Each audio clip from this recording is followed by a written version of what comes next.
Hello, everybody. My name is Demeshia Jordan Williams. I am the founder of FreeMe Incorporated, which is a nonprofit. Just the anxiety of being a new mom. And by the way, these my notes are coming from. I always give credit, so it's Copilot, and so it's a really nice. Uh, it's on the internet, Copilot. So another thing, sometimes if there's a family history of depression, sometimes it could be a risk factor, right? Or not just a family history, but say for instance a person struggles with depression, um, years before, and it kind of, it's like on and off. They're having bouts of depression. That can increase the risk too if they have a child. The risk increases for postpartum depression. And then the signs and symptoms to look for: persistent sadness, persistent sadness. Once again, this is the time where you should be happy and joyful, and you're sad, and it's persistent, right? Irritability. I mentioned this earlier. Loss of interest in hobby activities. Sometimes pay attention to this, because if a new mother has difficulty, she's finding it difficult to bond with that child, there's no emotional attachment, that can also be an issue. Insomnia, not being able to sleep or sleeping too much, difficulty concentrating, changes in appetite. And once again, these are common signs and symptoms for depression, right? It's pretty much the same for depression. The difference is the person, this depression comes about after the birth of a child. Aches, pains, headaches. Once again, depression can also surface as you can have physical symptoms as well. Some people have headaches, they have different pains, and suicidal thoughts. And so I'm gonna close right here because I don't want to go over my time, but I just want to say that there's a difference between like ordinary baby blues, like postpartum depression. Sometimes it's common for a woman to be a little anxious after a baby is born, or for them to be a little sad or tearful, emotions all over the place.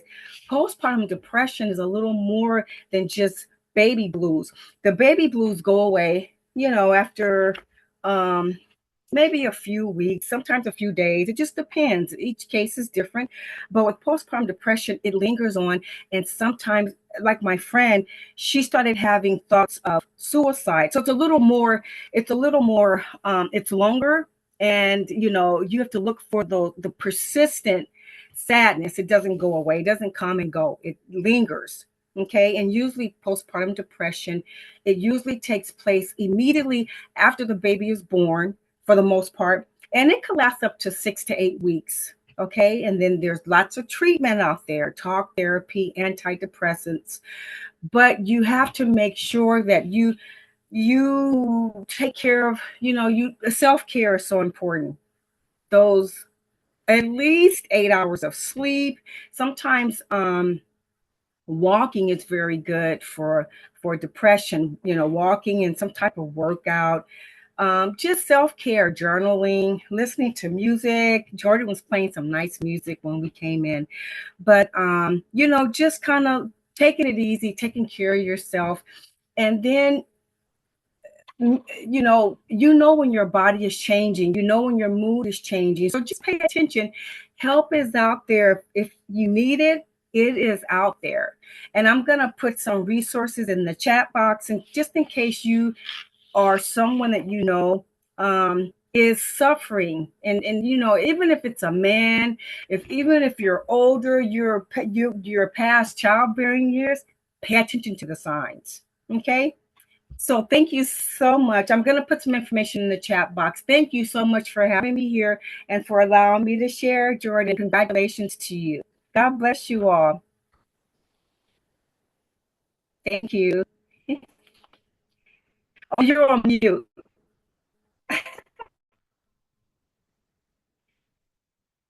Sorry. Hello. You're on mute. All right. Thank you so much. I appreciate it. And hi, Linda. Hi. Okay, I do have an icebreaker.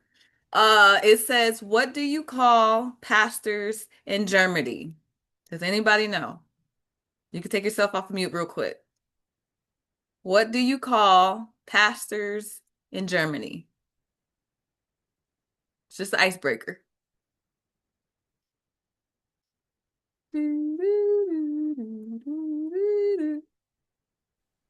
Reverence.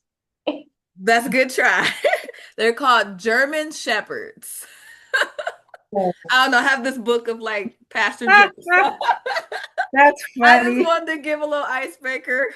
That's funny. Well, thank That's you so cute. much. Thank you for trying.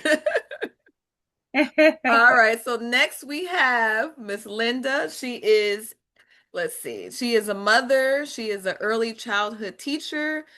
She is a family supporter and service coordinator, and she's also has a podcast called Be Transformed. And she will speak on her experience and as a supporter and someone dealing with postpartum, but just kind of mild. So the floor is all yours. Well, hello, everyone. Jordan, thank you. Is it okay if I call you Jordan in this Yes, space? yes, you can call me Okay. Jordan. That's Well, easier thank for you for everybody. having me here. I appreciate you, and I apologize. I'm not sure what happened with the Zoom, but It's I okay. didn't get to hear everything, but I'm sure it was a wealth of knowledge and meaningful to everyone here today. So thank you for this opportunity, and welcome to everyone. I am Linda Wilson II.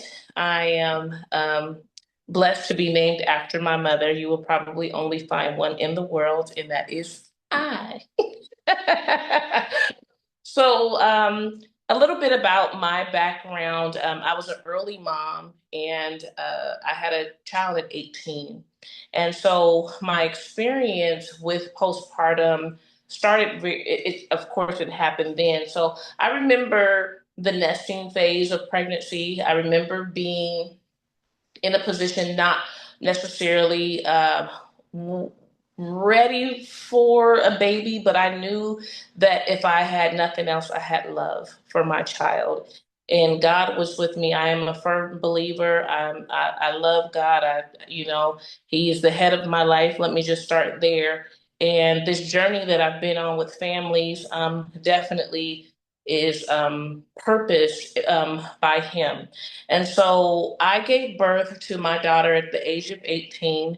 And I remember giving birth, and it was a moment of, okay. I was expecting this, big, like overwhelming response to her birth. But I remember just kind of looking at her, and nothing really happened then. But traumatic experience started to happen shortly after I gave birth. At 3 weeks old, my daughter father, who was whom I was in a relationship with at the time, he was shot. And so that traumatic experience caused me to it just flipped my world upside down. He didn't pass away, but he was shot up really bad. So now I have a 3 week old baby. I had a C-section, and then I have this man who has all this, drama going on the streets where cops and FBI's and everyone's looking for him. He's shot. So here I am with a 3 week old baby. I'm breastfeeding. I'm a new mom, and then I have an adult man who I have to take care of. And so that was a traumatic experience, and I believe that heightened the postpartum that I experienced. And so during that time, I didn't really get a chance um, to just embrace being a mom. It was just survival at that time. I was young.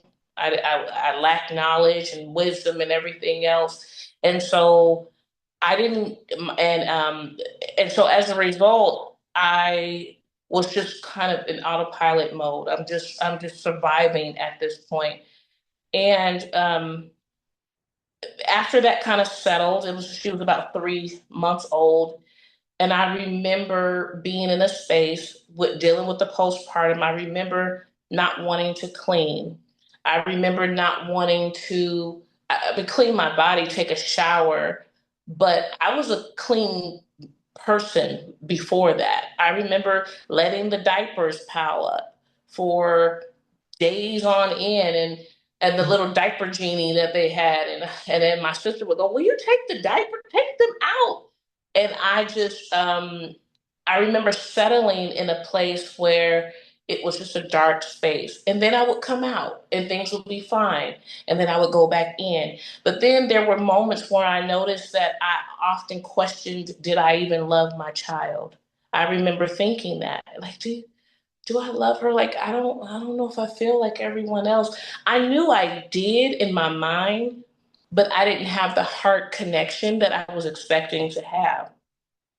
So it wasn't until it was a good day for me during this early, phase of parenting that I remember it was a good day. We went to the mall, I got her ears pierced, and I started to feel a connection with her. And I was changing her diaper, and I just remember this overwhelming feeling of sorrow came over me that I didn't express love to her early. And so I remember changing her diaper and I'm crying and she's so beautiful. And I was actually able to see her. I was like, oh my gosh, you're gorgeous. Oh my gosh, how did I miss this?